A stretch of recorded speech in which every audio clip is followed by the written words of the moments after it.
नमस्कार, आप देख रहे हैं यूथ मीडिया 24 न्यूज़ और मैं हूं आपका मित्र राजेश चौधरी।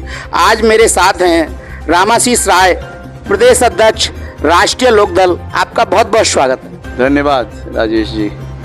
आज आप यहां पर आए अलीगढ़ की पावन भूमि पर, आप कैसा महसूस कर रहे हैं आज? बहुत अच्छा महसूस कर रहे हैं। यहाँ के कार्यकर्ताओं ने संगठन को मजबूत करने और सदस्य संख्या बढ़ाने के संदर्भ में अनेक मूल्यवान सुझाव दिए, उन पर विचार किया गया, उस पर चर्चा किया गया। हमारे राष्ट्रीय लोकदल संगठन के पास बहुत कार्यकर्ता हैं। समय पर ऊर्जावान कार्यकर्ताओं की ऊर्जा का प्रयोग नहीं किया जाता है, उसके बारे में क्या कहेंगे? देखिए, हम इसीलिए यहाँ आए भी हुए हैं कि संगठन का विस्तार हो और संगठन में बहुत से पद हैं। हर कार्यकर्ता के लिए कार्य और हर कार्य के लिए कार्यकर्ता, यह हमको तैयार करना है। हम ऐसा कोई कार्यकर्ता नहीं रहेगा जिसके जिम्मे कोई काम न हो, जिसको सम्मान न हो, यह व्यवस्था करेंगे। आप हमें एक बात बताइए, आज संगठन में राजनीतिक शुद्धिकरण का क्या महत्व है? बहुत ही महत्व है। बिना उससे देश की राजनीति को सही दिशा नहीं दी जा सकती है। और हमारे दल के जो पूर्व प्रधानमंत्री चौधरी चरण सिंह जी थे, जो किसानों के मसीहा थे, उनकी पूरी राजनीति ही शुचिता पर आधारित थी। राजनीति में कार्यकर्ता की शुचिता, उसकी ईमानदारी और उसका परिश्रम ही उसकी पूंजी होती है। तो आप मानते हैं कि राजनीतिक शुद्धिकरण की बहुत विशेष आवश्यकता है पार्टी में? बिल्कुल है। पार्टी में ही नहीं, पूरे देश की राजनीति में उनकी ज़रूरत है। पार्टी में, हमारे पार्टी में तो हर तरह से अच्छे योग्य लोग भरे हुए हैं। उनकी संख्या और बढ़ानी है, इस दिशा में हम लोग काम कर रहे हैं। लेकिन देश की राजनीति जो आज विकृत स्वरूप ले रही है, यही कारण है कि राजनीति का जो स्वरूप विकृत हो गया है। इसी कारण ईडी और सीबीआई के सहारे देश की राजनीति चल रही है। तो किस तरह से अब राष्ट्रीय लोकदल उभर के आएगा? आपने क्या क्या महत्वपूर्ण संदेश दिए, उसमें से कुछ बात का प्रकाश डालिए आप। देखिए, हमने लोगों को कहा है कि आज देश का लोकतंत्र, देश का संविधान खतरे में है। देश का नौजवान उपेक्षित है। रोजगार के लिए कोई मुकम्मल इंतजाम नहीं है। बेरोजगारी जिस तरह से बढ़ी हुई है वो हमारे समाज के लिए घातक है। और किसान की जो बदहाली है, किसान जो आत्महत्या कर रहा है, उसके उत्पादन का लाभकारी मूल्य नहीं मिल रहा है। गन्ना किसानों का पेमेंट सरकार ने कहा कि 14 दिन में हम कर देंगे।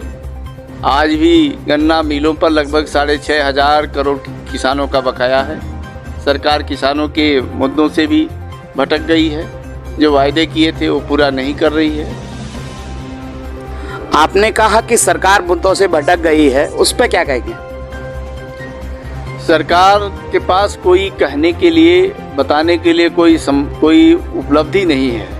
इसलिए वो धार्मिक मुद्दों के सहारे अपनी राजनीति चलाना चाहती है।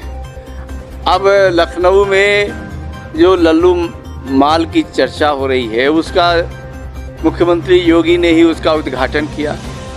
अब उस माल में कोई नमाज पढ़ लिया तो उस माल का बाइकाट होगा। ये कौन सी राजनीति है? उसी तरह का मुख्यमंत्री का काम है प्रदेश की और सूबे की जनता की भलाई के लिए काम करना, बेरोजगारों को रोजगार देना। आज भी प्रशिक्षित होकर के, ट्रेनिंग लेकर के, इंटरव्यू दे कर के छात्र धरना पर बैठे हुए हैं, उनका ज्वाइनिंग लेटर नहीं मिल रहा है। तो मुख्यमंत्री इस दिशा में कोई कदम नहीं उठा रहे हैं और धार्मिक मुद्दों के सहारे अपनी राजनीति चला रहे हैं। आज अलीगढ़ की आवाम में हम जहां जाते हैं, चौराहे चौराहे पर चर्चाएं होती हैं। जो चौधरी चरण सिंह जी स्वर्गीय थे, उनके रूप में आज जयंत चौधरी जी को राष्ट्रीय लोकदल के कार्यकर्ता देखते हैं और कहीं ना कहीं दिल में जगह है।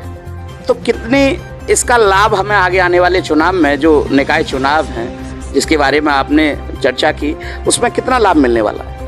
देखिए, केवल राष्ट्रीय लोकदल के कार्यकर्ता ही नहीं जयंत चौधरी में चौधरी चरण सिंह की छाया देखते हैं, बल्कि प्रदेश की जनता भी देख रही है चौधरी जयंत सिंह के रूप में। चौधरी चरण सिंह की छाया उनके अंदर है और बुद्धिजीवी वर्ग भी उसकी प्रशंसा कर रहा है। इसलिए वो हमारे उत्तर प्रदेश के उभरते हुए नेता के रूप में अपना जगह बना रहे हैं, स्थान बना रहे हैं। अब पार्टी के कार्यकर्ताओं के ऊपर ये बहुत बड़ी जिम्मेदारी है कि कैसे अपने संगठन को पूरे उत्तर प्रदेश में पूरे गांव-गांव मजबूती से फैलाकर जयंत चौधरी के हाथों को और मजबूती प्रदान करेगा। आज आप अलीगढ़ में आए, अलीगढ़ की आवाम को उसके लिए क्या संदेश है? देखिए, अलीगढ़ की जनता तो बहुत ही, ये तो मशहूर शहर है अलीगढ़, और इस इलाके से परिवर्तन सदैव हमेशा होता रहा है समय समय पर। चौधरी चरण सिंह भी इसी इलाके से काफ़ी परिवर्तन किए थे पूरे प्रदेश और देश में। तो समय समय पर ये भूमि परिवर्तन की भूमि रही है, दिशा देने का काम करती रही है। अलीगढ़ पुनः देश प्रदेश को दिशा देगा और उस दिशा देने में लोक दल का महत्वपूर्ण भूमिका रहेगा, स्थान रहेगा। आपका कहना है कि प्रदेश की चाबी अलीगढ़ के पास है? हाँ बिल्कुल, अलीगढ़ के पास रहती है चाबी प्रदेश की। तो अलीगढ़ पे तो ताला भी बनता है? ताला और चाबी भी बनता है, बंद भी कर देती है और चाबी से खोल भी देती है, दोनों बातें। आपका हमारे चैनल पर बहुत बहुत स्वागत है।